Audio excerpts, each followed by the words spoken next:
Good morning. The subcommittee will come to order. Without objection, the chair is authorized to declare recess at any time. We welcome everyone to today's hearing on the Foreign Intelligence Surveillance Act, FISA. I will now recognize myself for an opening statement. Again, I welcome my colleagues. Thank you for being here. We're trying to beat a vote time, so we want to get as much done as we possibly can before that is called. If we're not finished, I'll let you know that we're planning on coming back following the vote series if we still are engaged here. I thank our witnesses very much for being here. Appreciate you being here as well. Congress enacted the Foreign Intelligence Surveillance Act in 1978 in response to revelations that the federal government had seriously abused warrantless surveillance, resulting in rampant privacy violations. 45 years later, the same remains true. Despite efforts to rein in these abuses, the federal government continues to use its powers to illegally spy on American citizens. The federal government uses your tax dollars to spy on you using a law called the Foreign Intelligence Surveillance Act, or FISA.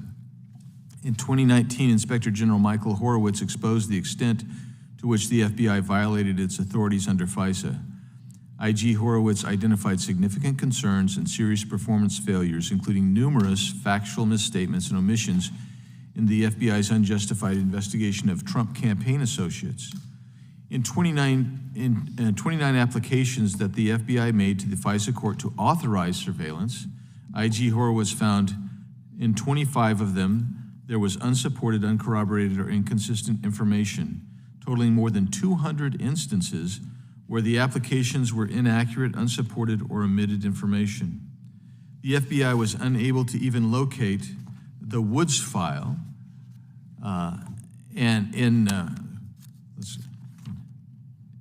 for the other 4 applications. So the 29 couldn't even find 4 Woods files, and found over 400 instances of noncompliance with Woods procedures across the 29 application sample.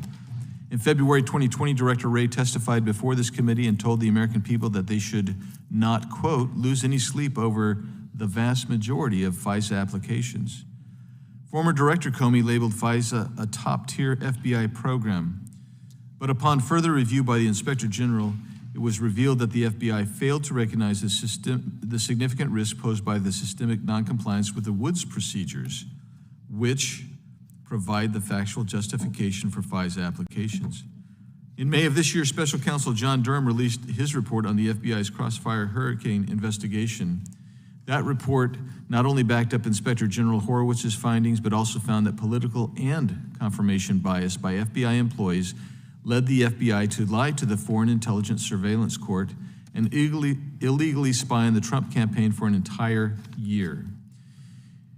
In the recent investigation of Special Counsel Durham, he found that some FISA applications ultimately arose from sources close with the Kremlin, who were known to be targets of ongoing U.S. investigations related to fraud and espionage.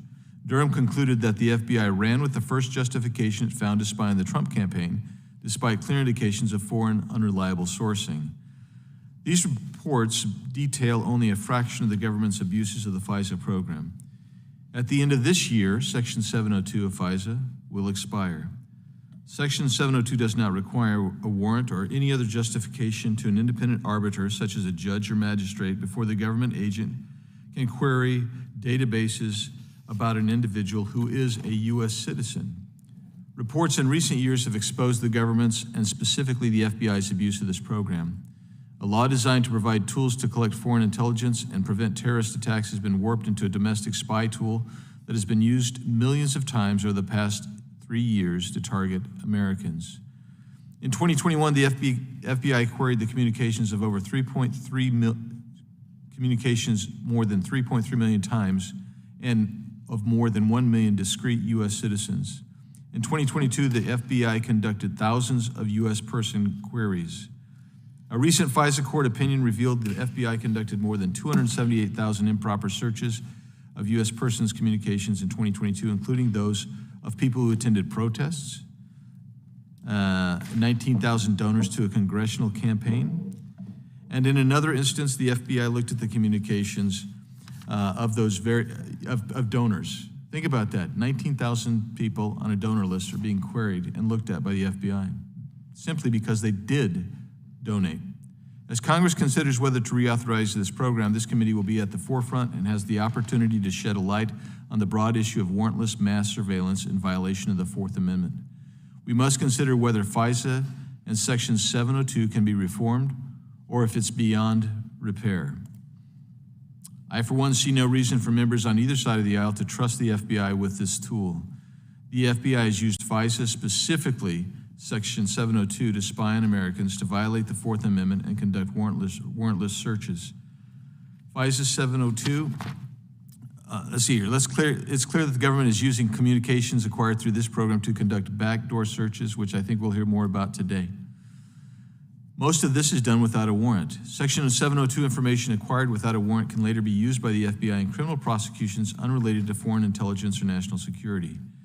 The FBI has misused privileged spying powers to conduct rogue surveillance on innocent Americans, and we cannot allow that to continue. I have called for serious reforms or full repeal of FISA for years. I think it is built on a dubious constitutional foundation. The FBI has used this tool designed for foreign surveillance to spy on congressional donors, January 6 protesters, Black Lives Matter protesters, and even elected officials, including one of our own congressional colleagues. We must end warrantless surveillance of Americans and hold accountable any federal official who violates the civil liberties of Americans. Make no mistake, actors within the FBI and other similar federal agencies who continue to conduct unlawful and unconstitutional surveillance of Americans should be brought to justice. Some argue that these are no more invasive than a stop and frisk Terry stop, but at least in a stop and frisk, you have personal contact and actual communication between the target and the government agent. I suggest that even a 702 query is more akin to a wiretap, which requires a warrant before executing that query or that wiretap. The FBI claim now is that it's okay because it has put in place new protocols and new software. But unlike a warrant, all of the FBI measures rest ultimately on post-action review, and it's not by an independent arbiter.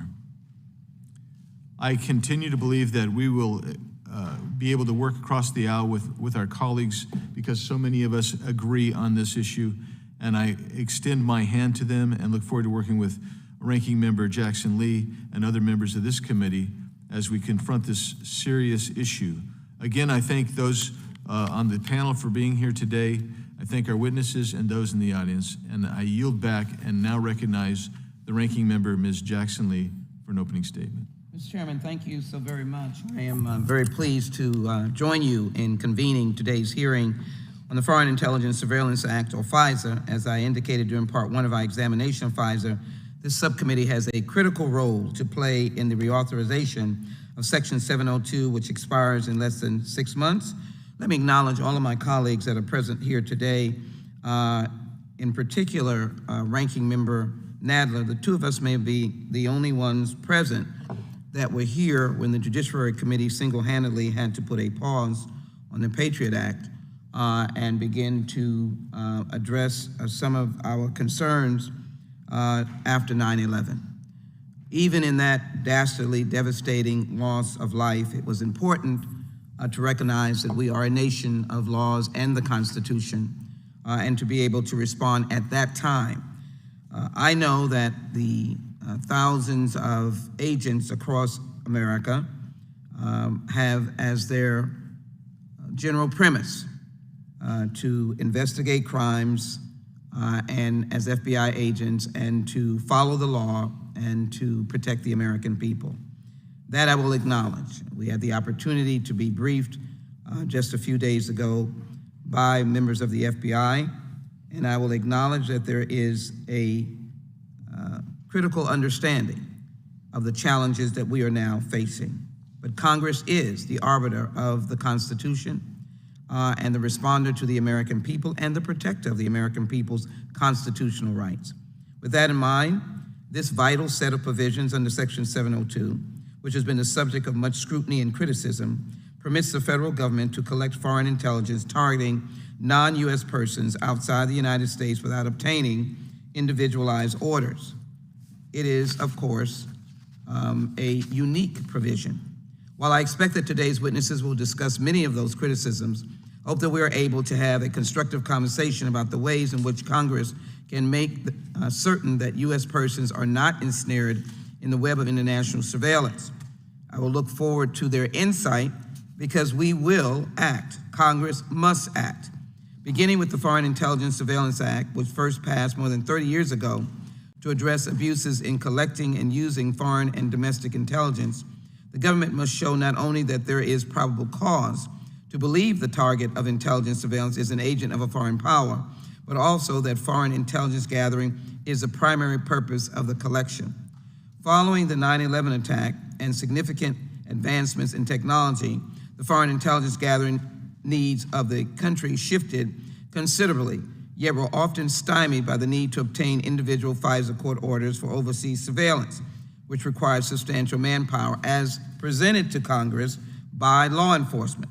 In response, Congress passed the FISA Amendment Act, FAA, of 2008 that authorized the federal government to collect massive amounts of information through the targeted surveillance of foreign persons reasonably believed to be outside of the United States without a warrant. Congress has granted agencies within the U.S. intelligence community this authority through FISA and Section 702 so that they may gather foreign intelligence information to seek out, pursue, and thwart threats from foreign terrorists and nation states that mean to harm us. Together, these statutes have been vital to the protection and safety of Americans.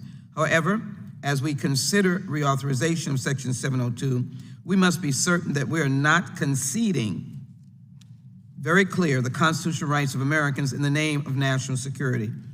That is what makes America unique. That is what is the grounding of the constitutional pillars that are our definition. The FAA requires intelligence agencies to design targeting procedures to limit the scope of collection before the government acts, and minimization procedures to limit the use of information about U.S. persons after the government incidentally collects that information. The Foreign Intelligence Surveillance Court reviews these procedures for legal sufficiency. Although the statute includes protections for U.S. persons whose information is inadvertently collected but not constitutionally subject to targeting, we know that the NSA and DOJ have repeatedly reported the unauthorized use of backdoor searches of the 702 database. And as a release from the Brennan Center pointed out, internal oversight measures hailed as robust failed to prevent flagrant abuses, including 133 warrantless searches aimed at Black Lives Matter protesters and 19,000 searches for communications to a single congressional campaign. We're also faced with considering what guardrails are appropriate to prevent federal agencies from evading the legal protections of Americans' privacy by purchasing data from data brokers. These and other problems with FISA and Section 702 have led some of my colleagues, particularly Chairman Jordan and Chairman Biggs, and all of us, to take a position adverse to reauthorization of Section 702 in its current form. Since this is the second hearing of this subject, I hope that my colleagues are attaining sufficient information to help us reach a compromise position to move this reauthorization forward and to acknowledge that all of us have criticisms, but I think what is broken needs to be fixed. Given the threats facing our nation from the ruling Chinese Communist Party that represents both the leading and most consequential threat to U.S. national security and leadership globally, according to Director of National Intelligence Avril Haines, to terrorist groups such as ISIS, Al-Qaeda, and Hezbollah that continue to plot attacks against the United States, it is critical that we take appropriate action before the expiration of government authorities under this provision and simply make it right, make it correct, make it constitutionally infrastructured, if you will, to be able to function for what it is needed and to protect the American people. That is why I will reiterate my thoughts from part one of this conversation, we worked together to pass USA Freedom Act in 2015, demonstrating that we're capable of building consensus around our common values dedicated to privacy, transparency, and protection from unreasonable searches and seizures. Let us do so again together on behalf of the American people, reshaping these critical tools so that they serve the government's needs while also protecting the privacy of every American. I look forward to the testimony of our witnesses and yield back, Mr. Chairman. Thank you. I thank the ranking member, Jackson Lee. And now the ranking member of the entire committee, Mr. Nadler from New York. Thank you, Mr. Chairman, and thank you for continuing this committee's important work on FISA reauthorization and on the overall question of the warrantless acquisition of U.S. person information. At our last hearing, we heard from government watchdogs who described the FBI's ongoing compliance issues with Section 702. Today, I hope to hear from the witnesses about the impact of these violations, even when they are unintentional, and about what changes this panel believes would make inappropriate queries of the 702 database all but impossible. As I said at the beginning of our last hearing on this topic, I have never voted to reauthorize Section 702. I am deeply uncomfortable, as we all should be, with the legal fiction that it is permissible for the government to search our most private communications without a warrant simply because they were aiming for non-U.S. persons overseas. I understand, however, that this authority has become increasingly important to our national security, and so I will entertain reauthorizing Section 702, provided that we meet this basic privacy challenge head-on. Although Section 702 authorizes only the targeting of non-U.S. persons who are outside the United States, we know that massive amounts of U.S. person data are swept up under this programmatic surveillance. We also know from what reporting is available that the government has a lot of this data, that much of it could not have been obtained without a warrant had they tried to collect it directly. As the reauthorization debate has begun in earnest, the FBI has assured us that they only receive a small percentage of the total information collection under Section 702. We cannot discuss precise numbers in this setting, but nobody should take comfort in the fact that the FBI only has access to some portion of a staggeringly large volume of information, including vast amounts of data about U.S. persons. The FBI has also demonstrated, after 2 decades of tinkering with the system, that improved training and the reconfiguration of their database has reduced the number of improper queries of Section 702 information by roughly 90% this past year alone. That is no small feat, and I wonder where this debate would be today if the Department of Justice and the FBI had taken their noncompliance problems seriously years ago. But again, it is difficult to find comfort in the percentages. If 2 years ago there were 2 million improper queries, and last year there were only 200,000 improper queries, we are still left to contend with 200,000 unsuccessful attempts to sidestep our constitutional protections. In a recent briefing, the FBI and the Department of Justice told our members and our staff that one cause of noncompliance was a simple misunderstanding, in quotes, of the legal standards under Section 702. That was their term, misunderstanding. I have no doubt that FBI personnel and field officers across the country may have had trouble interpreting the law, and I am pleased that the administration has corrected course, but I find it deeply troubling that the FBI would blame its field officers for a problem that clearly originated from its leadership. Let's tell the story as it actually happened. Congress last reauthorized Section 702 in 2017. Over the course of the next few years, DOJ and the FBI diverged on how to interpret the legal standards for searching the Section 702 database. The FBI told us at the time that it was perfectly appropriate for the Bureau to take a looser view of the statute, an approach that ultimately gave them more access to our private communications. This was no misunderstanding. It was a deliberately maximalist interpretation of the law. The scathing FISA court opinion that has been released since our last hearing, the one that showed the FBI querying the database for particular campaign donors, George Floyd protesters, and January 6 suspects, is a direct rebuke of that interpretation. I understand that the FBI has since corrected course. I'm deeply gratified that the leadership of the Department of Justice took control and decided to adhere to the limits Congress put in place. But this so-called misunderstanding really gets to the heart of the matter. Chairman Biggs and I agree on very little. But here is one place we agree.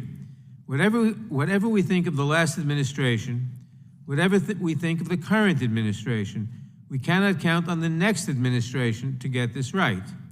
We have to build a Section 702 regime that fully respects our privacy, no matter who is in charge. Not 90% of our privacy, all of our privacy. The changes the FBI has made to this program in the run-up to reauthorization are welcome, but they are insufficient. I look forward to hearing from our panel today about what else we must do to correct this program before it can be reauthorized. Thank you, Mr. Chairman, and I yield back. Thank you, Mr. Nadler. Without objection, all other opening statements will be included in the record. We will now introduce today's witnesses. I'm very excited to welcome this august panel. Professor Jonathan Turley. Professor Turley is the J.B. and Maurice C. Shapiro Professor of Public Interest Law at the George Washington University Law School. He's a nationally recognized legal scholar who has written extensively in areas ranging from constitutional law to legal theory. Thanks for being here, Professor.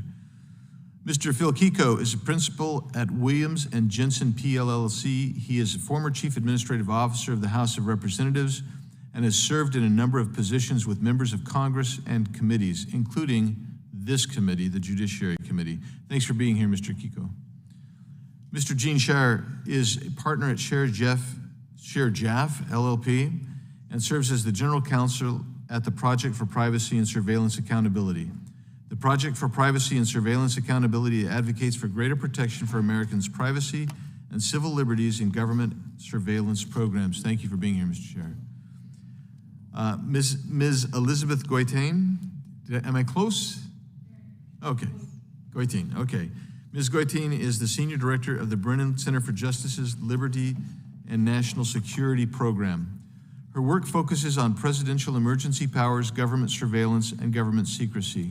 We welcome each of you here today. We thank you for appearing. I think we're all very excited to hear what you have to say, particularly potential remedies and recommendations. We will begin by swearing you in. If each of you would please rise and raise your right hand.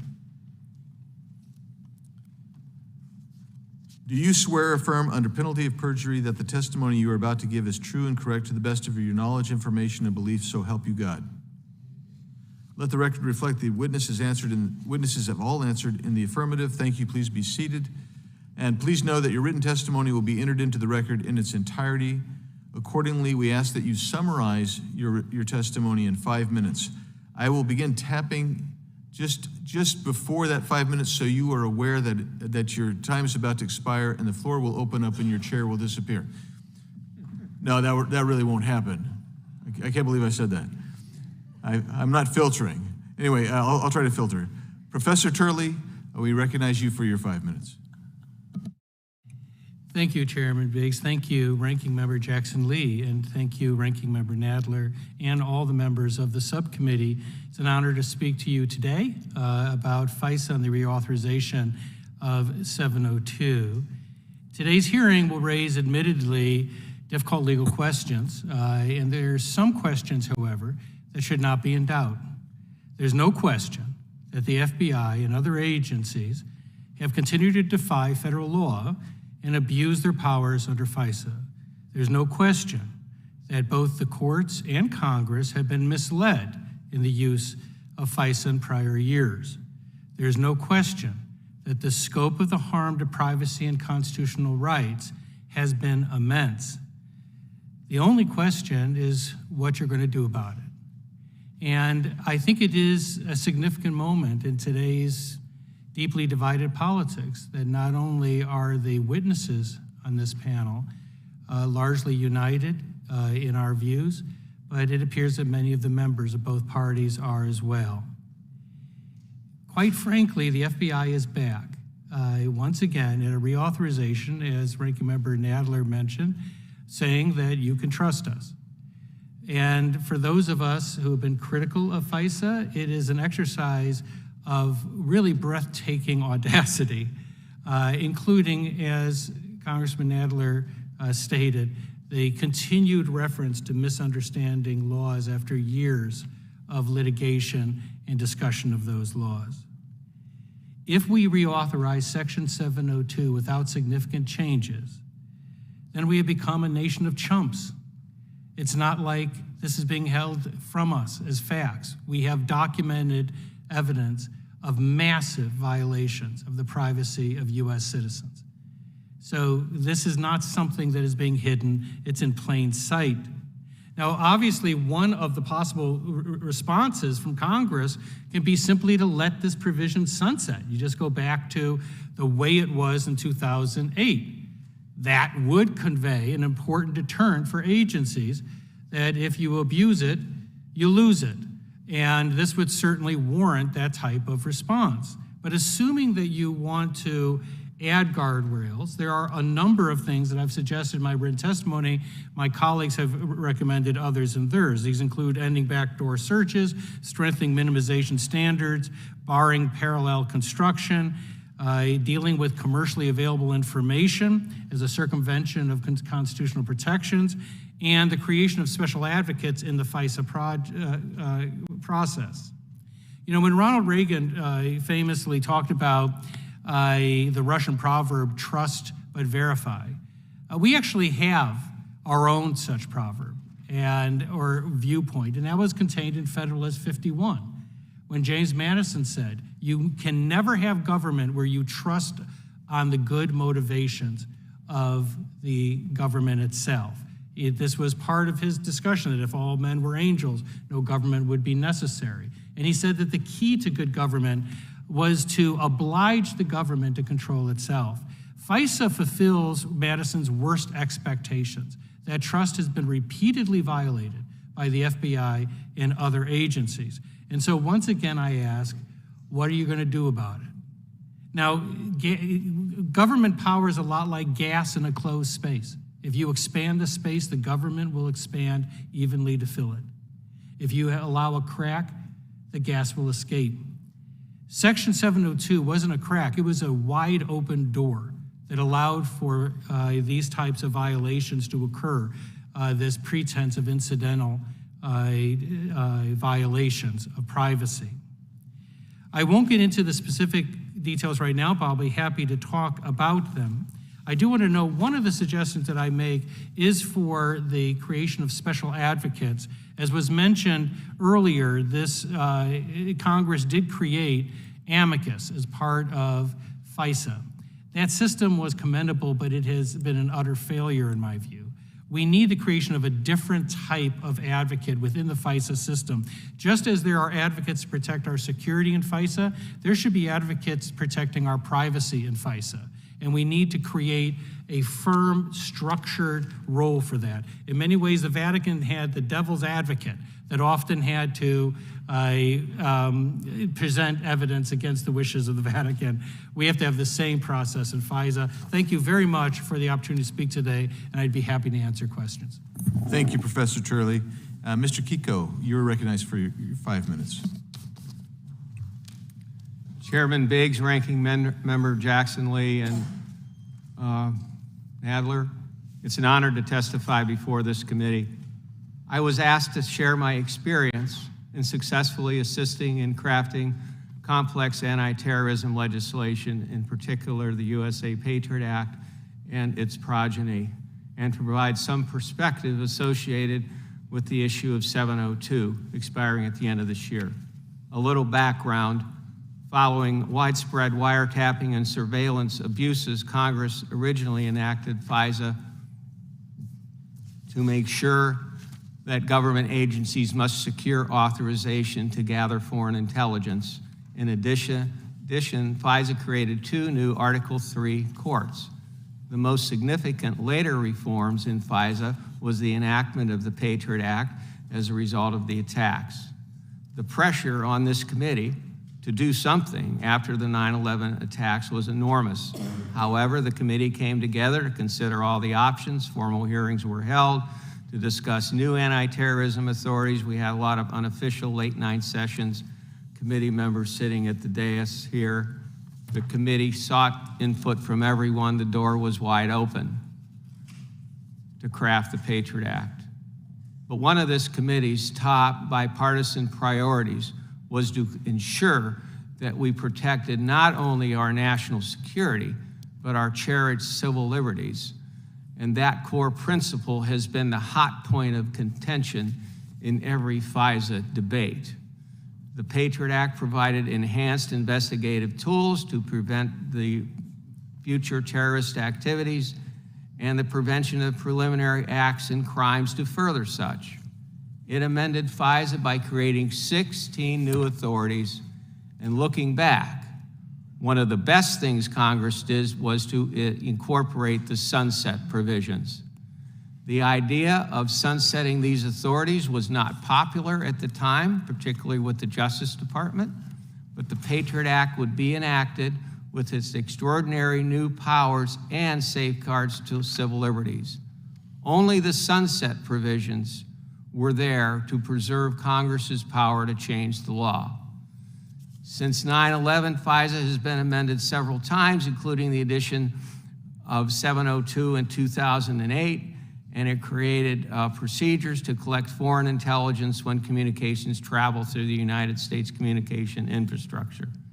It was designed to target non-U.S. persons reasonably believed to be located overseas, and it was viewed as a vital tool to protect Americans, including our men and women in uniform.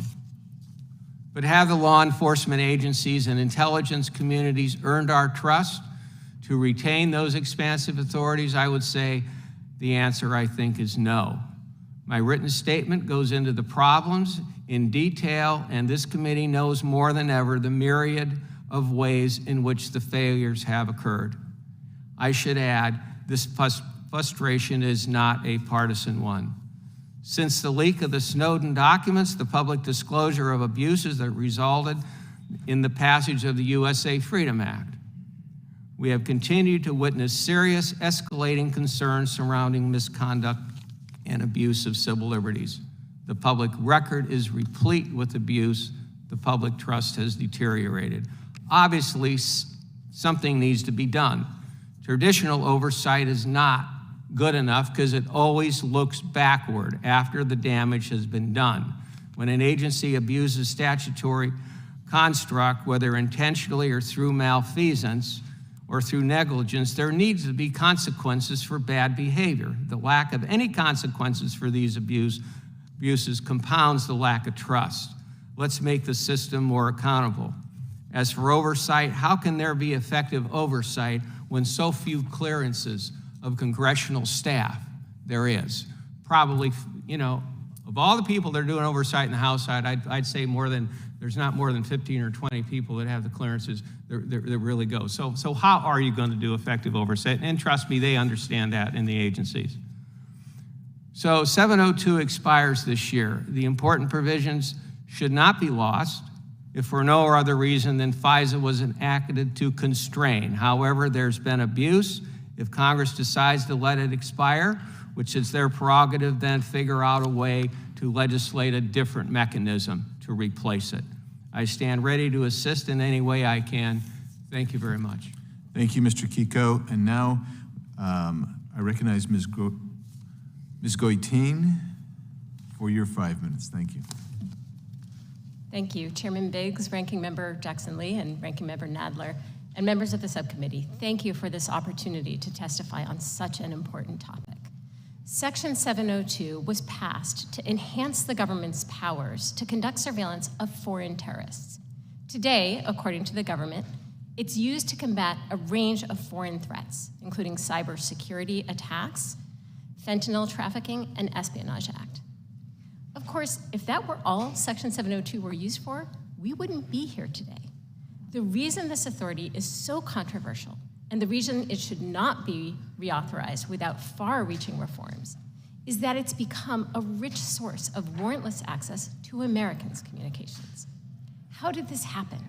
Section 702 authorizes warrantless surveillance, and therefore it can only be targeted at foreigners abroad. But the surveillance inevitably sweeps in Americans' communications because Americans communicate with foreigners. If the government's intent were to spy on those Americans, it would have to get a warrant in a criminal investigation or a FISA Title I order in a foreign intelligence investigation. So to prevent the government from using Section 702 as an end run around these constitutional and statutory requirements, Congress did two things. It required the government to minimize the retention and use of Americans' information, and it required the government to certify that it is not using Section 702 as a backdoor to spy on Americans. These protections have proven to be meaningless. All of the agencies that receive Section 702 data conduct warrantless electronic searches of that data for the express purpose of finding and retrieving Americans' phone calls, emails, and text messages.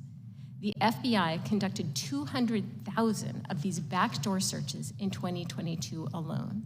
This staggering number leaves no doubt that Section 702 has become a domestic spying tool, one that allows the government to circumvent the protections of the Fourth Amendment and FISA. Now, Congress and the FISA court have attempted to put some limits on this practice, but agencies have routinely violated those limits.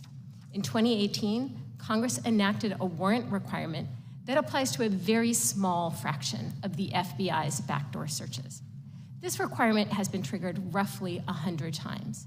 By the government's own admission, the FBI has never once complied with it. The FBI has also engaged in widespread violations of its own rules for backdoor searches, according to the FISA court. These violations include searches for the communications of more than 130 racial justice protesters, thousands of people suspected of involvement in the January 6th attack on the US Capitol, 19,000 donors to a congressional campaign, and multiple US government officials, journalists, and political commentators.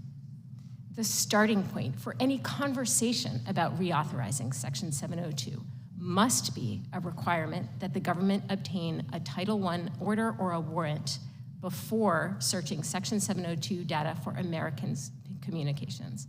But that's only the beginning, because if Congress stops there, the government could exploit gaps in the law to obtain much of the same information, not just without a warrant, but without any legislative limits or judicial oversight. For instance, generally speaking, FISA only applies when the government collects information inside the United States or from US companies. This geographical boundary is a holdover from a time when domestic surveillance usually meant surveillance of Americans, and overseas surveillance usually meant surveillance of foreigners. But in the digital age, Americans' communications are as likely to be rooted and stored overseas as they are in the United States. Overseas surveillance can therefore have just as great an impact on Americans' privacy as domestic surveillance. Yet for the most part, the government writes its own rules for overseas collection. And those rules expressly permit bulk collection and backdoor searches. There are also gaps in FISA's exclusivity provision that allow the government to treat certain parts of FISA as optional. For instance, FISA appears to require the government to obtain a court order to collect American cell phone location information. But the government can and does obtain access to vast databases of this highly sensitive information by purchasing it from data brokers. There is little point in closing the backdoor search loophole if the government can simply pivot to other loopholes in the law. Meaningful reform of Section 702 will require a comprehensive approach to reining in warrantless surveillance of Americans. Thank you, and I look forward to your questions. Thank you very much. And now we'll go to you, Mr. Scher, for your 5 minutes. Thank you, Chairman Biggs, and Ranking Member Jackson Lee, and Ranking Member Nadler, and other members of the subcommittee. It's an honor to appear before you today on behalf of our civil liberties organization, the Project for Privacy and Surveillance Accountability, or PPSA. We work with groups across the spectrum to address government surveillance abuses and encroachments on the Fourth Amendment.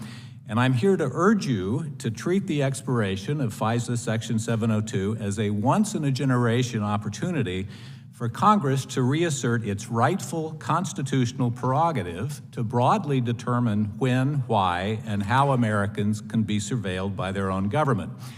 And to that end, with our allies, we have urged Congress to enact comprehensive reforms that implement 5 key principles designed to protect Americans' privacy without sacrificing our security.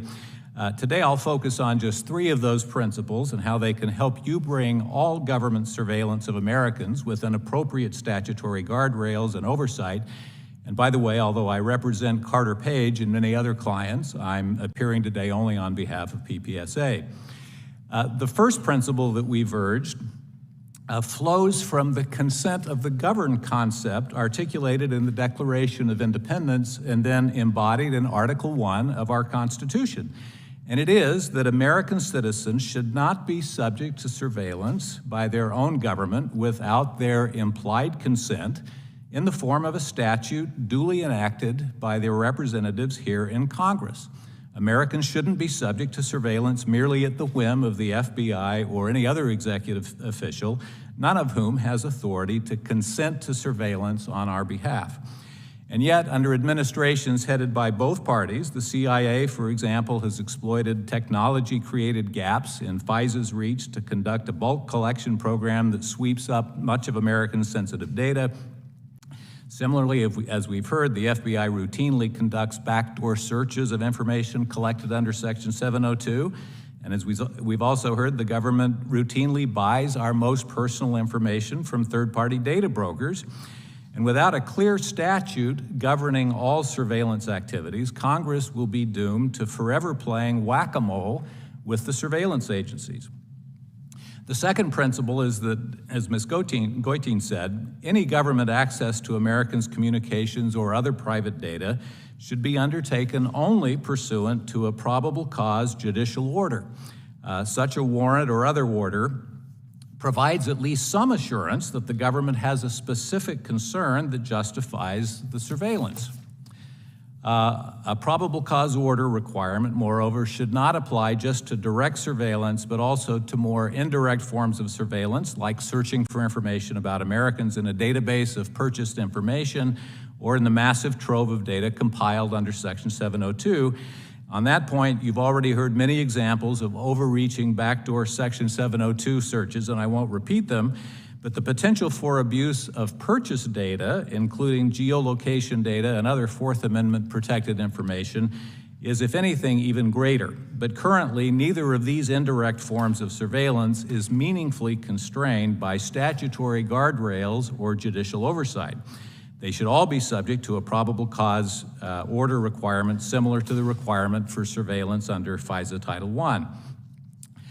The third principle is that any surveillance of Americans should be subject to adequate mechanisms in both Congress and the judiciary to ensure accountability for compliance with governing law.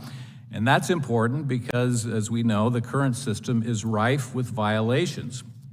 The chairman mentioned earlier the DOJ Inspector General report that found so many violations of the requirements applicable to applications to the FISA court. And those problems highlight the need for an enhanced system of having civil liberties experts, or amici, advise the FISA court in sensitive investigation along the lines of the Lee-Leahy amendment that a couple of years ago passed the Senate overwhelmingly. More generally, any revamp of FISA must go well beyond ensuring that Congress has the tools to adequately oversee surveillance agency. That revamp must also include enhanced penalties for violating statutory guardrails, for lying to courts, for refusing to comply with statutory reporting requirements, and other meaningful consequences for misbehavior or stonewalling. As the people's agents, you can stop this game of surveillance whack-a-mole. You can do that by asserting your constitutional authority against an executive branch that, under both parties, is too often overbearing, and against the judicial branch that too often gives the executive an undeserved benefit of the doubt. Please don't let this rare opportunity slip away. Thank you, Mr. Chair. And now recognize the gentleman from Florida, Mr. Gates, for his 5 minutes. Ms. Goitein, many of my constituents will watch this hearing and they'll say, well, the Foreign Intelligence Surveillance Act, I'm not a foreigner. Why should that bother me? What would you say?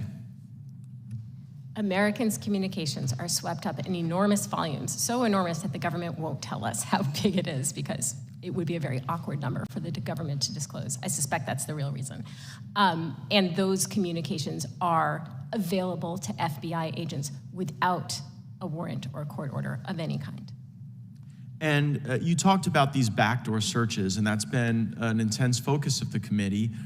Could you help define that for folks so they understand the risk there? Sure. What a backdoor search is an electronic query of data obtained under Section 702. So the communications are obtained. They are placed into data systems at the NSA and then shared with the FBI, the National Counterterrorism Center, and the CIA.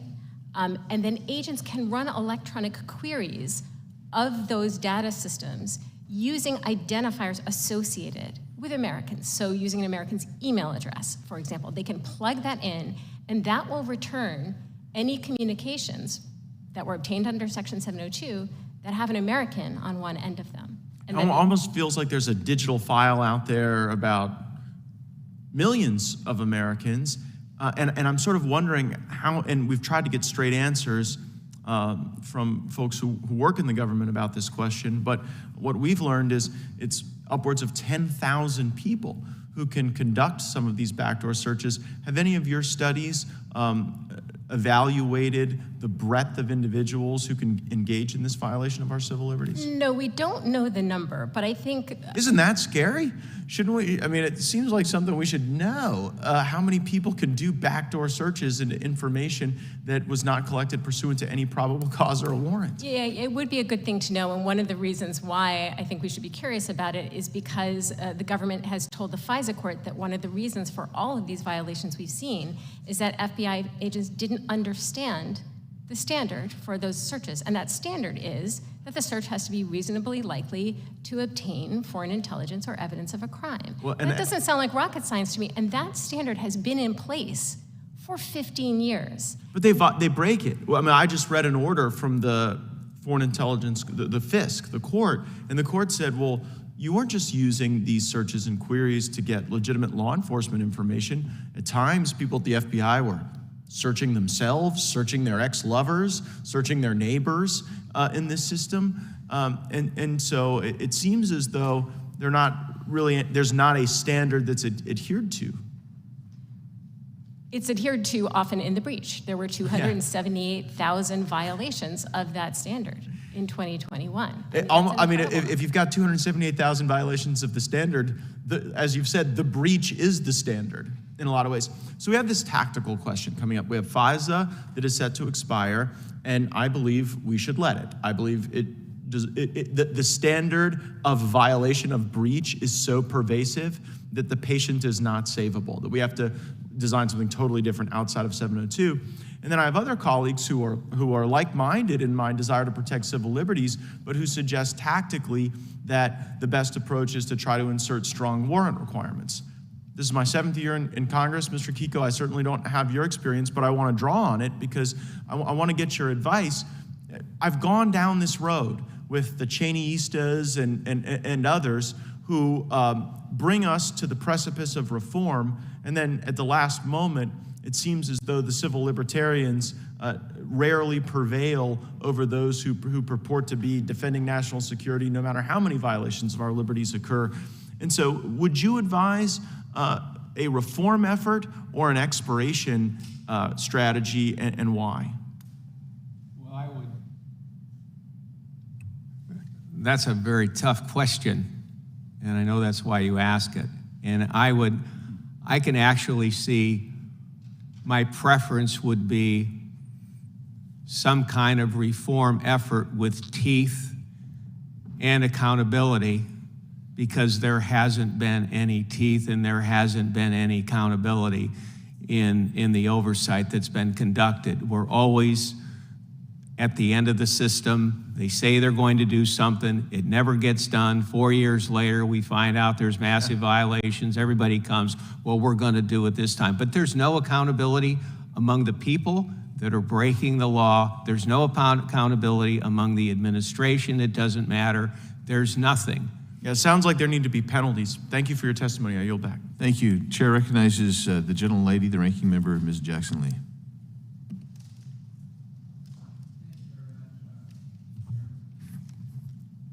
and thank the witnesses very much. Just a slight moment down memory lane, Ms. Goteen. Something called COINTELPRO. I won't ask you to get in the weeds, but it was used extensively against Dr. Martin Luther King and the whole landscape of civil rights activists and workers to give minimal liberties to African Americans during the 1950s and 60s. And so here we are again with what was needed to be able to protect Americans. And I think it's important to indicate that the process was that if there was communication and it was with a foreign operative, foreign citizen, the FBI for Americans would not be targeting you, not supposed to be, but we're targeting that foreign citizen or the communications thereof. How did we mess up so badly? Wow, that's a tough question. What I would say is that FISA, as enacted in 1978, required the government to obtain an individualized court order showing probable cause that the target of surveillance was a foreign power or an agent of foreign power when domestically placing a wiretap to collect communications between even foreign targets and Americans. And that was to safeguard the Americans' constitutional rights that they have in that communication. What Section 702 did is it got rid of that requirement. And it enabled the government to say that as long as it's targeting a foreigner, we don't really have to worry so much about the Americans' constitutional rights. Now, that's not actually what Section 702 says. It says, you're gonna pull this in, the American side of the communications, but you should minimize it. You should delete it, you should not share it. Unfortunately, that's not what has happened. So that's a crux or one of the elements of the problem. Absolutely. There, this mountain piles up and no one feels any compulsion, not compelled to say, let me immediately send it into the incinerator, throw it into the trash, get rid of it, shred it, etc. Doesn't happen. Right, and even if the FBI comes across Americans' information or other agencies, NSA, CIA, that doesn't even seem to be foreign intelligence or evidence of a crime, they pretty much never get rid of it until it reaches the age-off deadline, which is 5 years. It's 5 years with a lot of exceptions, so it's 5 years or in many cases much longer. Let me try to hone in on what Americans may be impacted by with respect to these cases.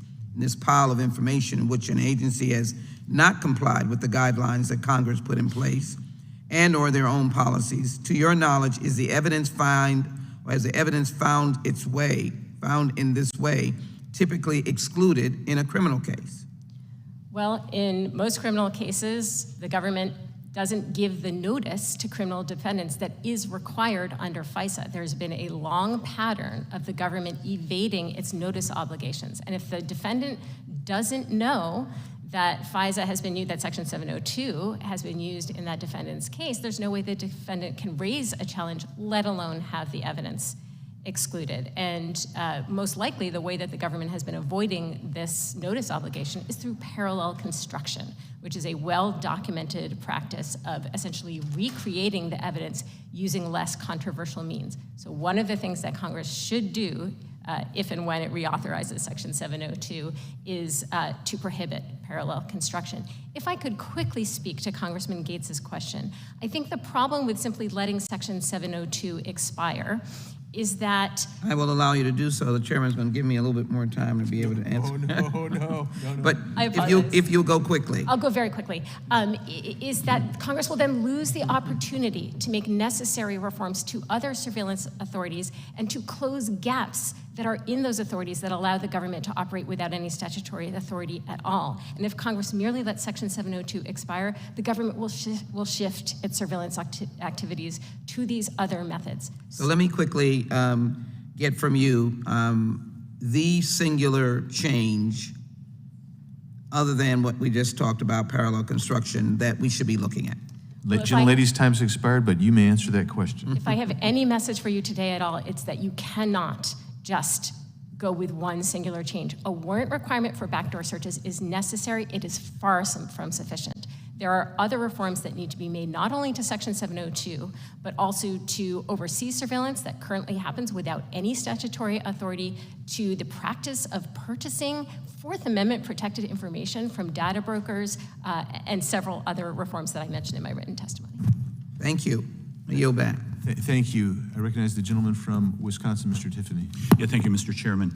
The subject of this hearing, Mr. Chairman, is fixing FISA, correct? And so, with all due respect, Mr. Kiko, I heard the comment you made that was along the lines of that both parties agree on one of the most significant abuses of FISA. We do not have agreement, and that was in regards to one President Donald J. Trump.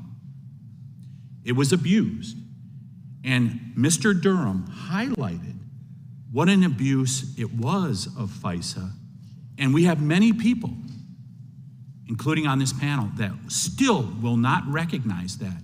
And that is dangerous for the American Republic. Because if you have a Praetorian Guard that thinks they can take down a president, are we all free? Are we all free? Mr. Turley, building off from Mr. Gates's question, so let's say we don't authorize, what will happen? Let's say we didn't, will there be things that fill in the gaps? Do we have existing law? Well, thank you for asking that question, because there is what economists sometimes call a path dependency that can set in with these types of programs that you can't imagine not having 702. I can, because 702, and many of the members of this panel can, because we were here. You were in Congress. I was testifying when 702 was created. So there was an existence before 702, and Rome did not burn. That you have a system that can handle it. The question is whether Congress feels that these abuses are so serious that you want to use a rule that if you abuse it, you lose it. That is, this is not the first time the FBI has come before you and said, oops, we misunderstood the law. Oops, we did millions of improper searches. Oops, we actually violated the privacy of citizens in exactly the way that people said would happen. At some point, Congress has to decide whether 702 was a good path to take. If it decides to reauthorize 702, the solutions are very, very clear. Mr. Turley, if the people are not honorable in those agencies, is it even fixable? Well, part of the problem I had with Director Wray's testimony this week is when he talked about FISA, he kept on saying that was that earlier director. Well, the director may have changed, but the people in the FISA system have not. There's been a consistent culture of violations here that go back throughout the history of FISA. And this gets to, again, this sort of premise that was the flaw of FISA of trusting the government to act on good motivations. And I think that it's repeatedly shown, quite frankly, it cannot be trusted with that level of discretion.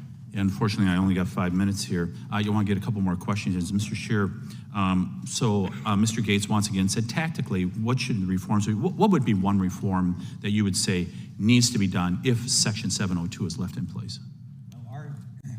Turn your mic on.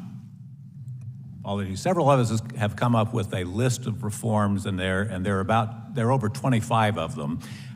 Perhaps the most important is the warrant requirement, the probable cause requirement that we discussed earlier.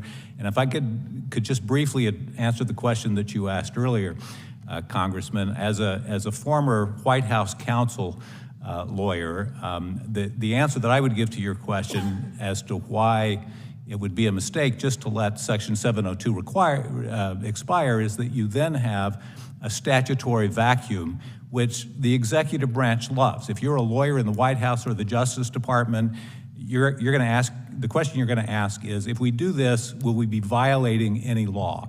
And if there's no law on point, your inclination is going to be to ask, well, does the president have an inherent authority to do this thing that the intelligence community wants to do? And of course, they tend to read presidential authority broadly. And so if there's no statute that governs the issue, you're basically going to be opening the door to the White House and Justice Department lawyers to come up with creative So you're concerned rationales. that we'd be ceding authority to the executive? Absolutely. Yeah. And it's not their role. So what if there was a penalty of removal of qualified immunity for somebody that abused this?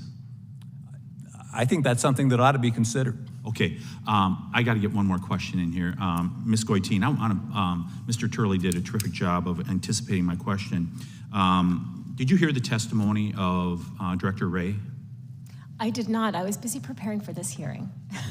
Well, I would just say to you that you were incredibly prepared, and we really appreciate that. Mr. Chairman, I just want to say thank you for putting together this panel. It's one of the finest that I've been before. Thank you. Thank you. They have notified votes. They've called them. What we're going to do here, just so everybody knows, is we're going to go to Mr. Nadler for his questioning, and then we're going to recess until after the votes, which would mean I would anticipate somewhere between 11:15 and 11:30 we'll be back in this room. Sorry about that interruption. And with that, Mr. Nadler, please. Thank you. Let me first say that with respect to what Mr. Tiffany said, we may have a disagreement over whether FISA was abused in a certain case or not with respect to the former president. That doesn't affect our deliberations now. We all agree that FISA has been massively abused, and we've got to fix it. Mr. Kaiko, and the idea of eliminating qualified immunity here is a good one. I'd like to eliminate qualified immunity entirely. Mr. Kaiko, in the 3 months since this committee last held a hearing on FISA, we learned that the FBI conducted unminimized warrantless backdoor searches of campaign donors, George Floyd protesters, and many others.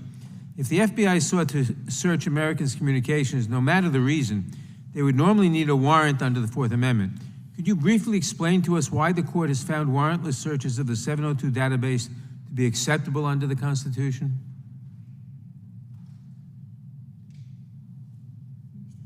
Mr. Kiko. I don't think a warrantless search is acceptable under the Constitution. And that was what was anticipated when the Fourth Amendment was created. No, we agree on that. My question is, why has the court found warrantless searches of the 702 database to be acceptable under the Constitution? I haven't looked at that particular question, so I would ask a panel member to Anybody else?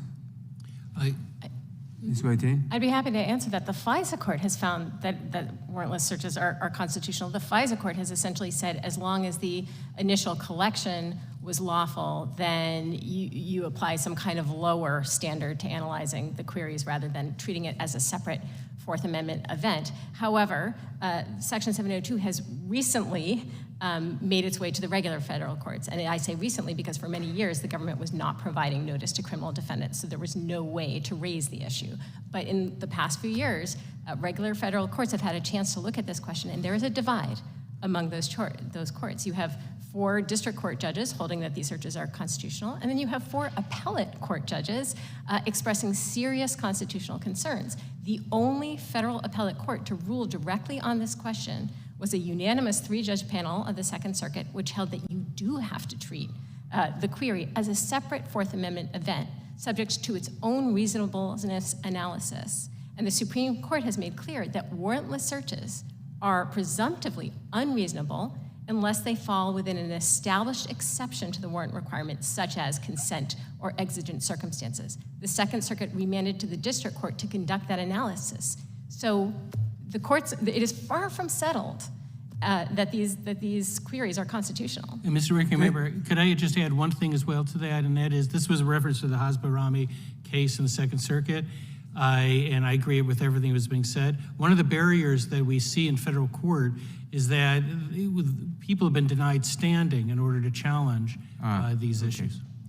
Ms. Goitine, the number of searches conducted among U.S. person identifiers went from 3.4 million in 2021 to less than 120,000 in 2022.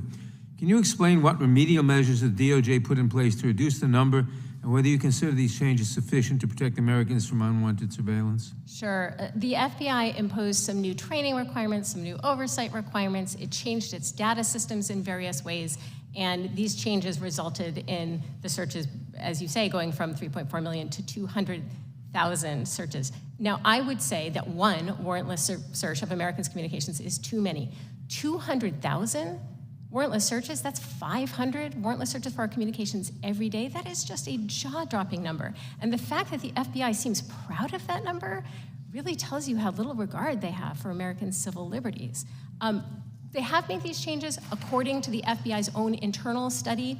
Non-compliance has been reduced to 4%. I think there are a lot of reasons to question that number, but even if you accept that number, 4% of 200,000 searches, that's 8,000 searches every year that violate the FBI's own low standard. Thank you, Ms. Goitine. How can FISA be modernized to protect Americans' communications that are inadvertently acquired through Section 702?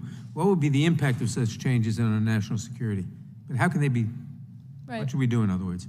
Right, so I think the solution is to require a warrant or a FISA Title I order in order to conduct these queries, and the government has put forward absolutely no evidence and no reason to believe that that would harm our national security. After all this time, the government has managed to come up with 3 examples of situations where U.S. person queries were useful. The government has been very vague about exactly how those queries happened or were used and how they produced the benefit that the government is claiming, but more importantly, the government has given no reason to think that a warrant requirement or a Title I order requirement would have prevented the queries from occurring. So for example, there's the Colonial Pipeline ransomware attack. In that case, the queries took place after the attack. So there would certainly be probable cause to support any query that would return evidence of a crime. And similarly, there were queries to try to identify and protect The gentleman's time has expired. potential victims of assassination plots, and I would argue that surely these potential victims would have consented to a search had the FBI bothered to ask. Thank you. I yield back. Thank you. And again, thank you to the panel. Thanks for indulging us to go vote. And we hope everybody votes with me. Anyway, we'll be back probably about an hour-ish, and feel free to make yourself comfortable here. Thank you. Agree. I wholly agree. And the FBI, on the other hand, has abused its FISA authorities and violated America's constitutional rights. And in several investigations and audits, the DOJ Inspector General Michael Horowitz and Special Counsel John Durham exposed the extent to which the FBI violated its FISA authorities. And for example, in 2019, the OIG issued a 478-page report finding that the FBI has abused its FISA authority to illegally surveil former Trump campaign associate and American hero, Carter Page. The report found 17 significant errors or omissions and 51 wrong or unsupported factual assertions in the applications to surveil Mr. Page.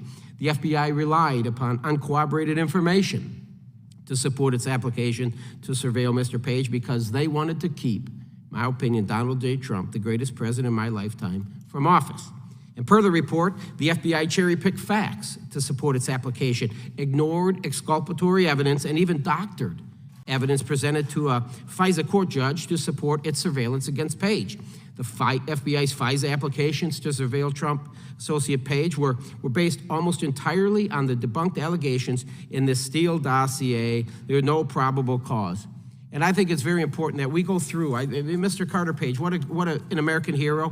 1993, graduates from the Naval Academy, so wanted to serve his country. He worked as an intel officer for 5 years.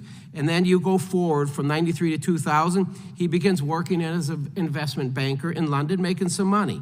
2004, gets promoted, moves to Moscow. And that's where things kind of get interesting. 2007, Page becomes an internal energy consultant in Moscow and London. And then in 2008, the CIA, they begin debriefing Page about his contacts with the Russians.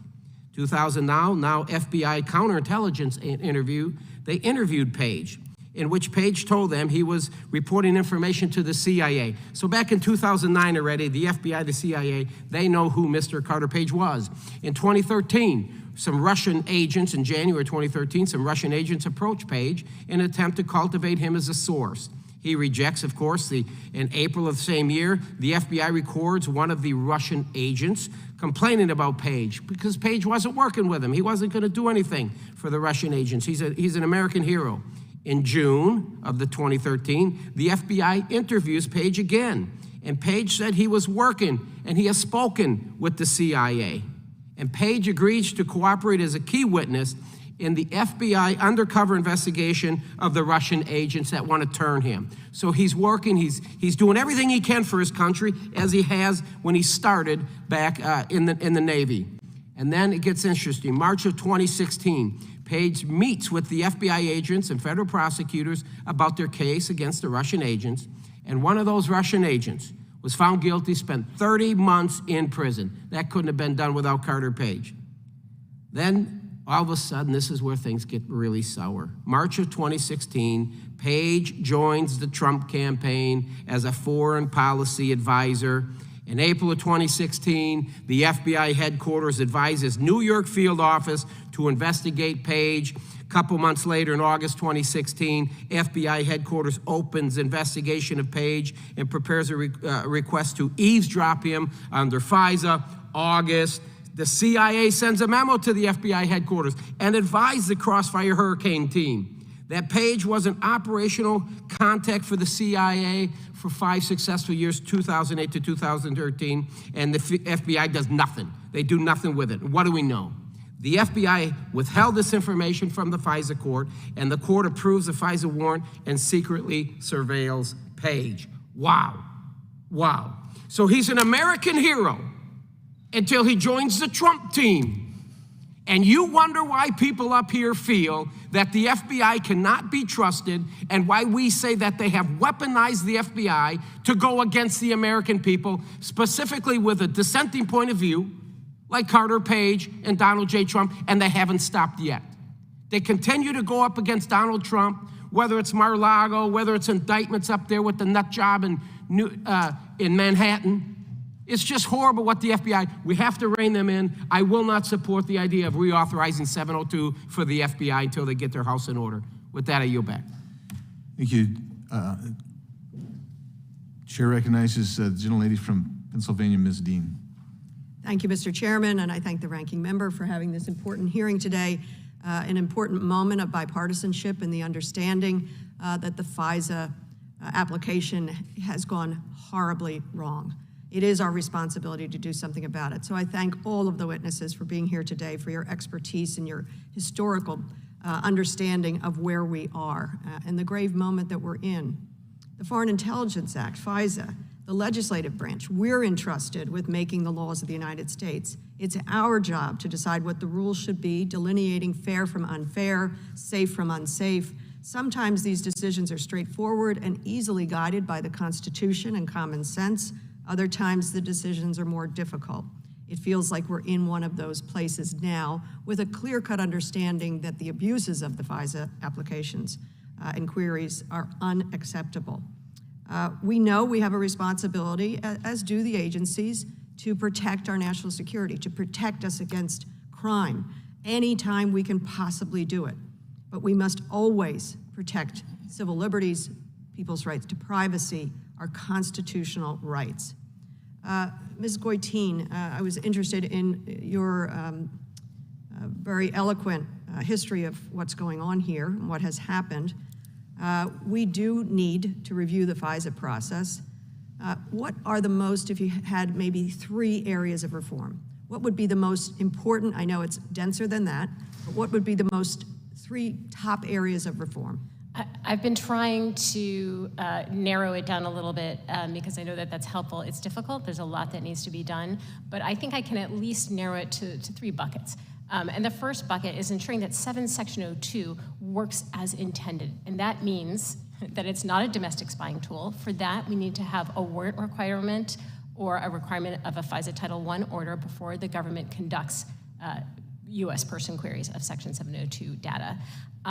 Part of the Section 702 reform also has to be narrowing the scope of permissible surveillance so that the government is not allowed to conduct surveillance of foreign targets who do not reasonably pose any threat to the United States or have any information about a threat to the United States. that is actually a vicarious protection for Americans' privacy, because the larger the scope of permissible foreign targets, the greater the volume of incidental collection of Americans' communications. So that's the Section 702 bucket. Then I would say that Congress needs to complete the modernization of FISA by ensuring that Americans' communications and Fourth Amendment protected information are protected from warrantless surveillance regardless of where in the world the government obtains that information. And then finally, I would say that the Congress has to close the data broker loophole. And while we were on break, the House passed by voice vote a bipartisan amendment co-sponsored by Representatives Jacobs and Davidson, and with a long bipartisan list of co-sponsors, which I'm not going to list because I'm afraid I'll forget someone by accident.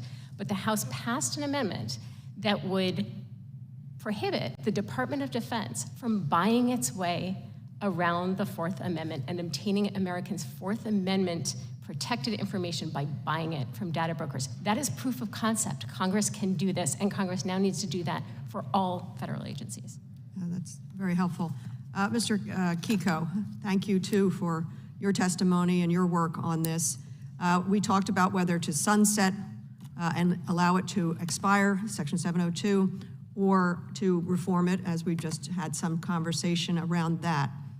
What are the consequences of allowing 702 to simply expire later this year? Well, I think allowing it to expire, you're turning over the keys to the to Article 2, to the executive branch. And we've had enough experience to know that even when they have a statute, there's ways to weasel around it. And I just would be very, Article 1 is the Congress. They're the ones that establish the law. And we're going to have to, my experience would be to draft something, but you're going to have close oversight. You're going to have to bring the administration to heel, for the consequences of abuse, but also we don't have to have it read as broadly as it is for data purchases and for all this other stuff that they've been somehow figured out to have jurisdiction over. So if you could narrow that but really have tight oversight and also consequences for people and agencies that don't follow what the law is. I thank you both. I thank you, Mr. Chairman. My time has expired. I yield back. Thank you. Chair recognizes the gentleman from California, Mr. Kiley. Professor Turley, in your statement, you quoted Justice Brandeis's famous formulation of privacy as the right to be let alone, which I do believe is indeed one of the rights most valued by Americans, and that most Americans would be horrified to hear of the government having access to their private communications. There's something really fundamental about this separation between the public and the private, the idea that each of us has a sphere of personal privacy that is inviolable, that goes to the heart of what it means to live in a free society. But sometimes you hear a contrary view that, well, if you're not doing anything wrong, what do you care if the government has access to this? What would be your response to that? Well, thank you very much for that question. What's interesting about the quote that you just cited is that this was part of the Katz-Olmsted line of cases. And Katz said that the Fourth Amendment is there to protect persons, not places. It got rid of the trespass doctrine as the key test for whether your rights are violated. We've sort of returned to that because the location of a lot of this data, if it's abroad, for example, or it's routed through an international source, suddenly loses its protections as a citizen. So to answer your question, how does that impact you? The answer is that 702 and the abuses under that section impact free speech, associational rights, a host of other constitutional rights, because it creates a chilling effect that if citizens know that their communications are part of a massive data bank that the government can search and piece together who you've talked to, who you sent to, you begin to live in this fishbowl society. That impacts us as citizens. It impacts how we exercise rights, which is what Brandeis was referring to. And Mr. Scherer, I should say, right? Cher, yeah, Cher. like the singer.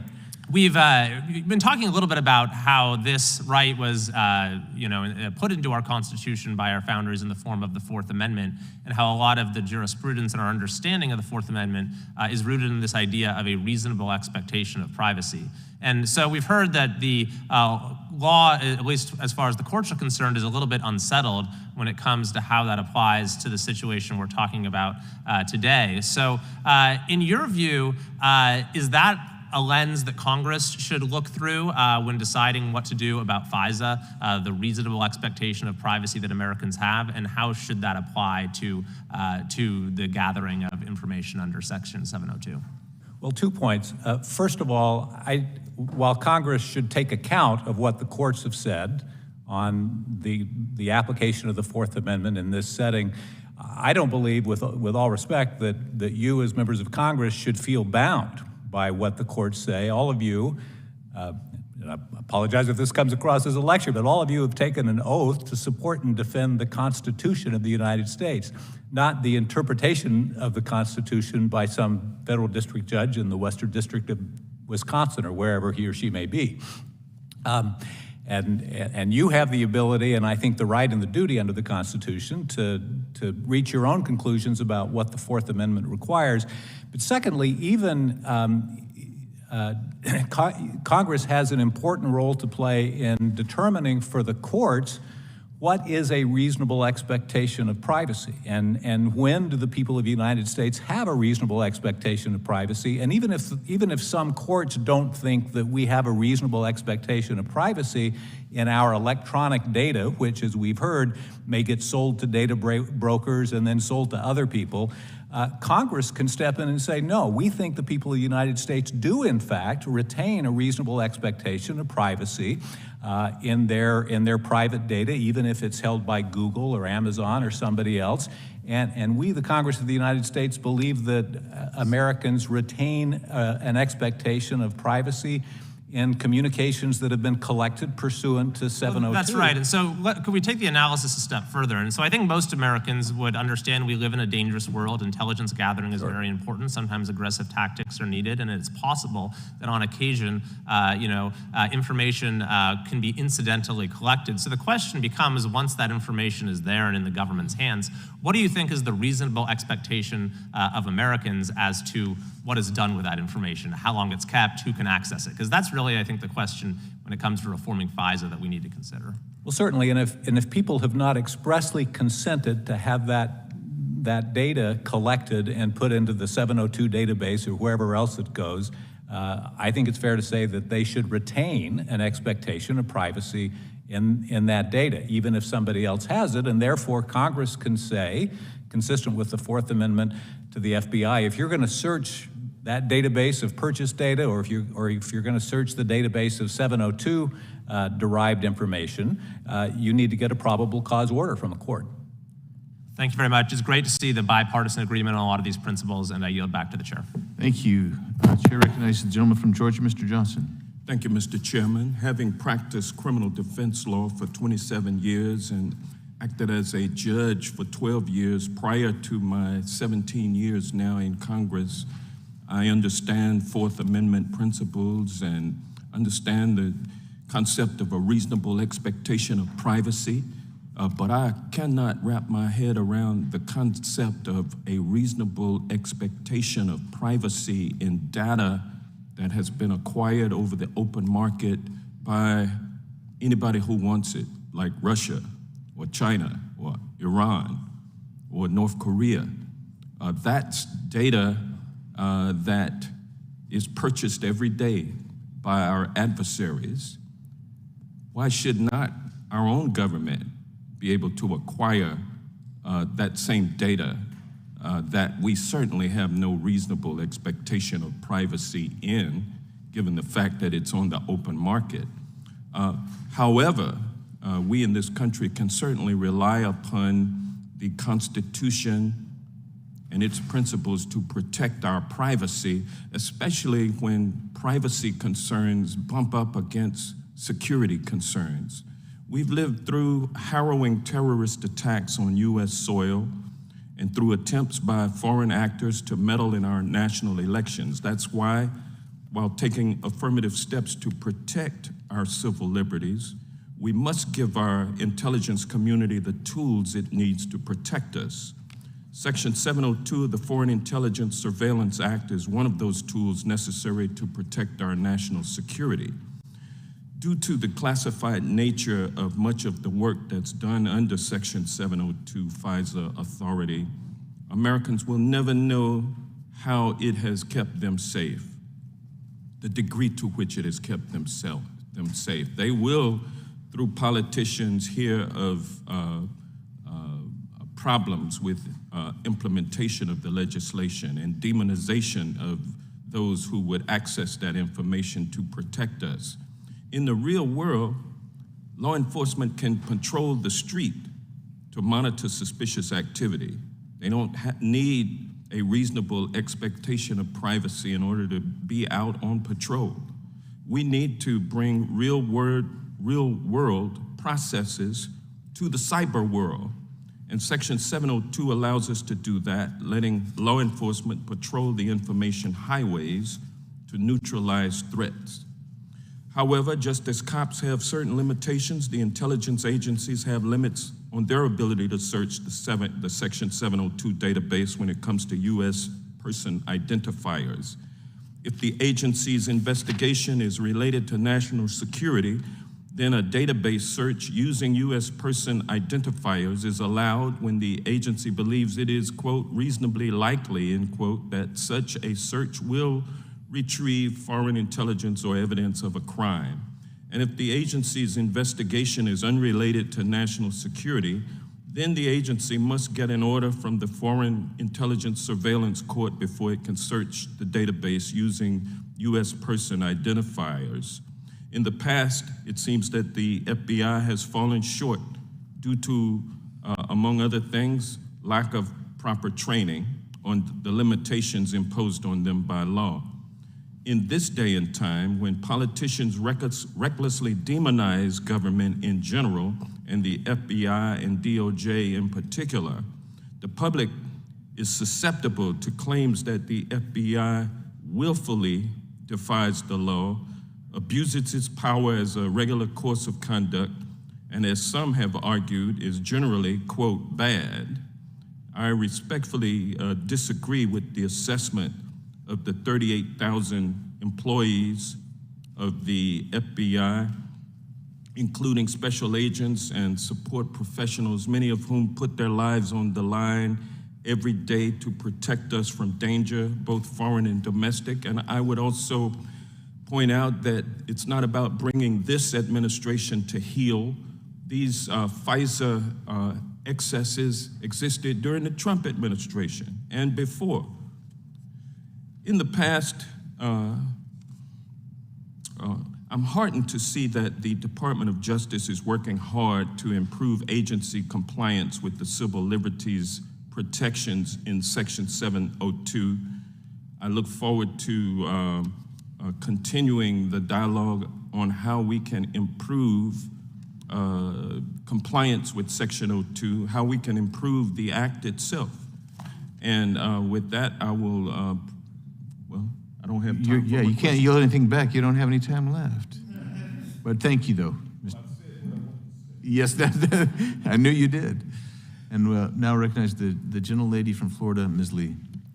Thank you, Mr. Chairman, and thank you to all of you for being here today as we work to identify solutions and improvements to this process. For us to have a panel such as this is extremely helpful. So we are very grateful to have your years of experience and your background working in this subject matter here with us today, both your written testimony and what you've shared with us during this hearing. We have, a number of us commented, and I think it bears noting again here today, the good work and integrity of so many of the men and women of the FBI who work out in field offices across this country. However, that said, we are of course here to address a very specific and serious concern, which is the misuse of FISA and surveillance techniques. And I believe there's broad agreement here that we have much needed reforms to discuss. I'd like to go back, Mr. Chair, to some of what you've testified about in parts of your written testimony that you submitted to us. So we know that 702 is providing the FBI with access to a large amount of information about Americans. But one thing that you have touched on, when we look at the concept of potentially creating alternative statutory schemes or potential revision, the concept that the government is also utilizing other sources of information, private data, other things to essentially surveil or gather information about Americans. I'd like to hear more about that subject and what you would propose, if anything, we should be doing to try to monitor or curtail that practice. I assume that you're referring to the purchase of data, Yes, which is, in my view, an equally, if not more serious problem than the vast trove of information that's collected under pursuant to Section 702. And certainly both of those enormous databases together can be an enormously powerful surveillance tool. And like any other surveillance tool, it should be subject, in my view, to a judicial order with a probable cause requirement. I think that's the most important thing that can be done. I don't think any of us here on the panel are disputing the wisdom or the ability of the FBI to collect the underlying data. Yes, in many instances it's broader than it needs to be, but the key event is not so much the collection of the data as the searching of that data using identifiers that are specific to American citizens. In my view, that constitutes a search for Fourth Amendment purposes, and even if you disagree with that, it's still an important event to the privacy of an American citizen, and is therefore something that Congress can and should regulate very closely. All right. Thank you, Mr. Chair. Professor Turley, I'd like to go back to something you mentioned earlier as well, and that is the concept of making the FISC court process more adversarial, adding an adversarial component of that, or having an amicus involved in that process. Would you elaborate for us on how you think that type of reform could be implemented and how that might look? Thank you very much for that question. The Congress years ago implemented this amicus process by which the court can reach out by what the Congress described as novel questions to get the assistance of essentially a third-party view, separate from the government. That has been relatively underutilized. And as far as I know, there's no indication it's ever been used in an individual case where the FISC court says, can you look at this application? And what we know is that when we actually put those applications under a spotlight, which is relatively rare, as the chair mentioned, out of, I think, 29 cases reviewed, 25 of them were in error. So there's obviously a need for some additional viewpoint. I don't think that's going to be achieved with any amicus curiae. I think that what you really need is this sort of concept of a special advocate, a formal office that has the ability, among other things, to bring a case to the appellate FISA court, to say that there's a problem here that you should reveal or review. I think that would be very useful to have an actual privacy advocate with security advocacy. If you're going to have a secret court, let's make sure both are represented. Thank you, Professor Turley. And Mr. Chairman, I yield back. Thank you. Chair recognizes the gentleman from South Carolina, Mr. Fry.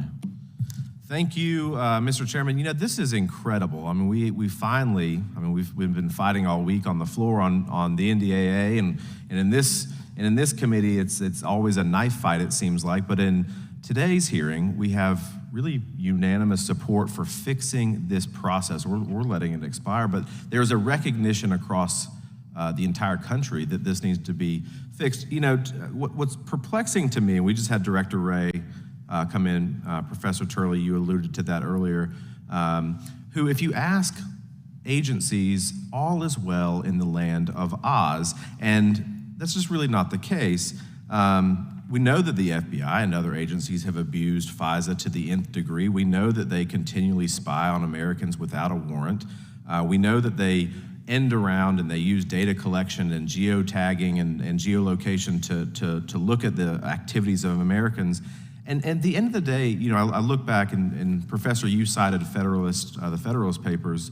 You know, we're a nation of laws. We're not some Orwellian dystopia where these things are appropriate or even allowed, but we've allowed them to happen. And I think to the point of the entire panel, we really need to get a handle on this in a pretty aggressive way.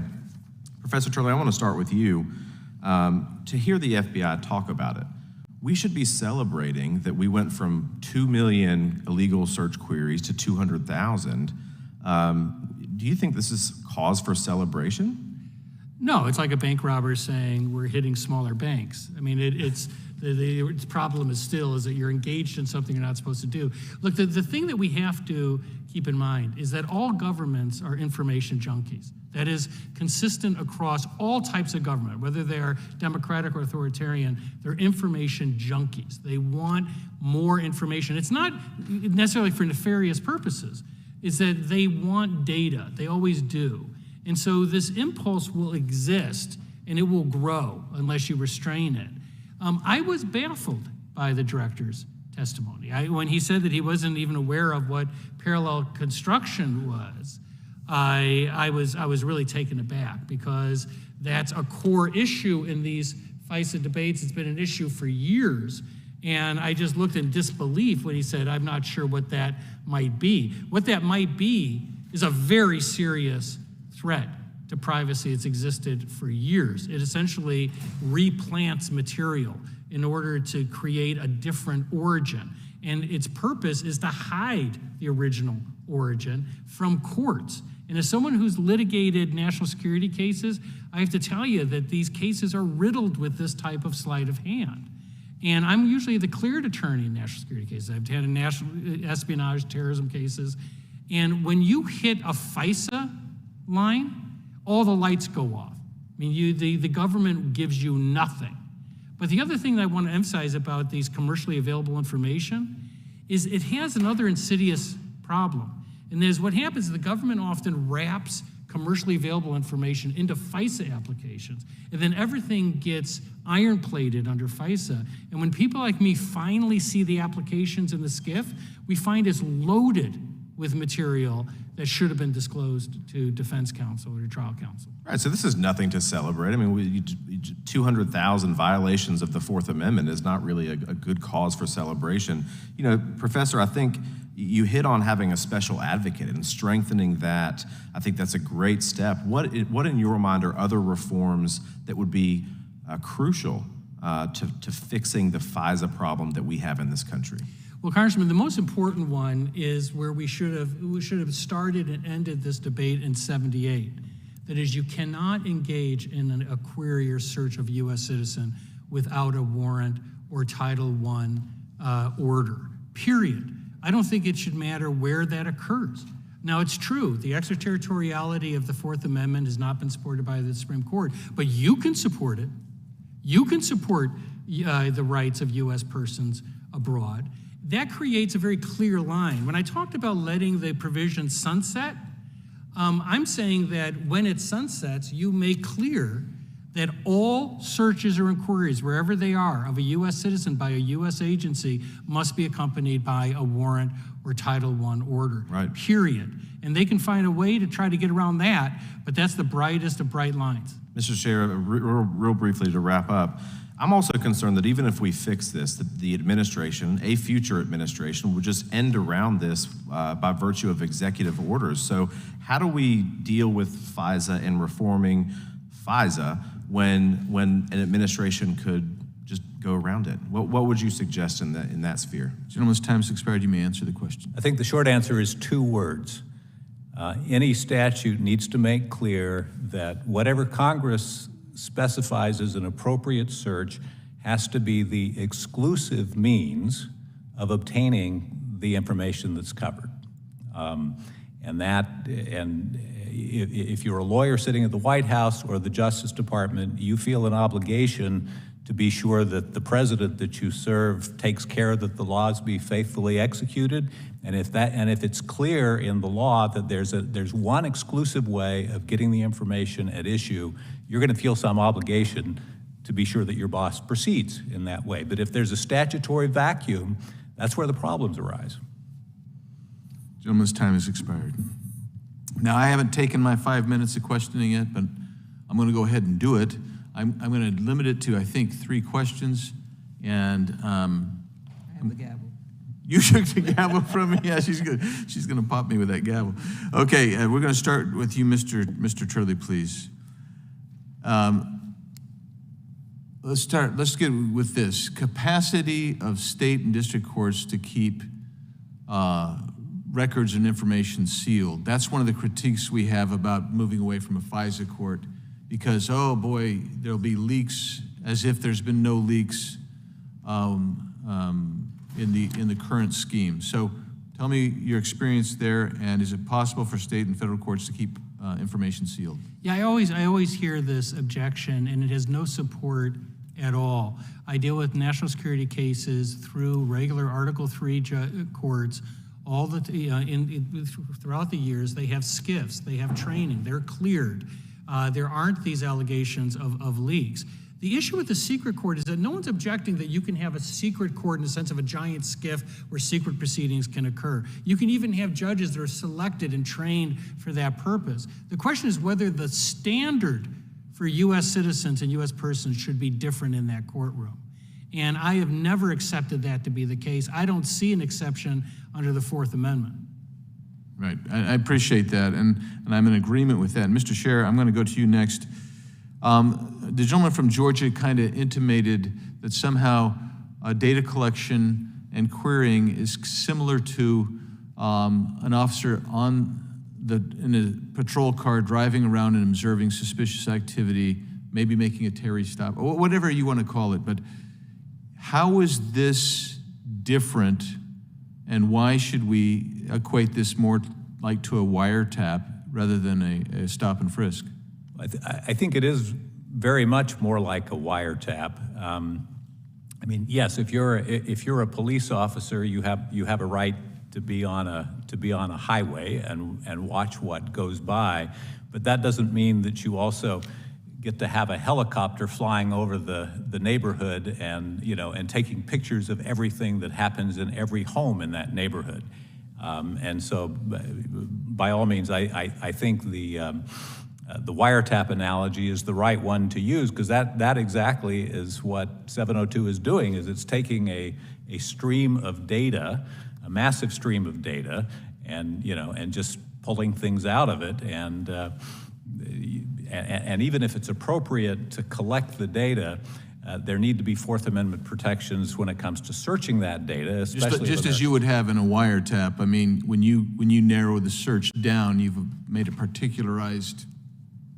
You've targeted somebody. Right. You're going forward and getting a warrant, right? Right, and searching a database with somebody's name or other identifying information is more analogous to a wiretap.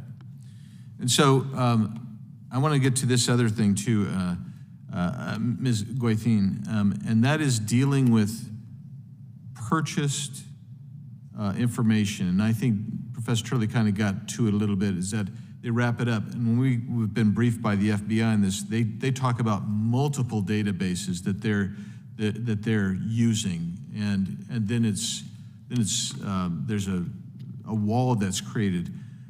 Why should we prohibit the use of purchased material when we know other nations are using it? Well, that's an important question. And let's be clear that we are talking about material that the government would need a warrant or a court order or a subpoena if it were compelling the production. So we're talking about sensitive information about U.S. persons. The reason the government can buy this from data brokers is because there are loopholes in the law. The law does prohibit phone companies and internet companies from selling this type of data to the government. But that law is from 1986, and so it doesn't address digital data brokers. They didn't exist back then. So there's this loophole where the companies cannot sell it to the government.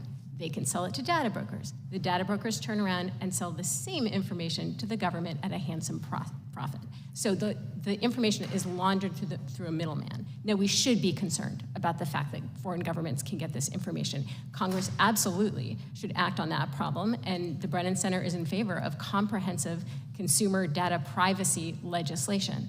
That should not stop Congress from acting now to make sure that our government can't exploit this loophole. Because when the US government is obtaining American sensitive information, there are risks and harms to American civil liberties that go beyond what can happen when private entities can get that information, or even foreign governments, because the United States government has coercive powers over American citizens that private companies and foreign governments do not have. The ability to put us in jail, the ability to deport people, to tax you, to fine you, to put you on a no-fly list, to withhold public benefits. There are all kinds of ways in which the government can impact our liberties. And for that reason, the Fourth Amendment applies to the US government, not to private actors, not to other governments, and Congress should make sure that the US government is honoring those Fourth Amendment protections. Well, my time has expired, and I thank each one of you. You've provided us with some information, and I think is vital, a lot of comments. And what I would ask of you is, as we go forward, we may have ideas, legislation that we want you to review. Please make yourself available. We appreciate you making yourself available. Mr. Chairman. Yes, and I believe there's some unanimous consents? Yes, there are.